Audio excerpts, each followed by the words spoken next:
నిర్వాణానికి దారి చెప్పే పారపారియ గాథపై ఇది మా సంక్షిప్త కథనం.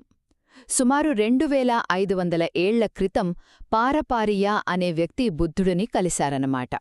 అప్పుడు తను అంతిమ శాంతిని ఎలా పొందాడో కేవలం ఒక్క శ్లోకంలో చెప్పేశారు. ఆయన చెప్పిన ఆ దారిలో 3 చాలా ముఖ్యమైన మెట్లు ఉన్నాయి. మొదటిది మన ఇంద్రియాలపై పట్టు సాధించడం. అంటే మన కన్ను, చెవి, ముక్కు ఇలాంటి 6 ఇంద్రియ ద్వారాలను, వాటిని చపస్సాయతనే అంటారు. వాటిని జాగ్రత్తగా కాపాడుకోవాలి. సరే, అది చేశాక ఇక రెండో మెట్టు మన బాధకు అసలు కారణాన్ని పెకిలించివేయడం. అవే మన కోరికలు, రాగద్వేషాలు. వాటిని పూర్తిగా వాంతి చేసుకోవాలి అనంటారాయన.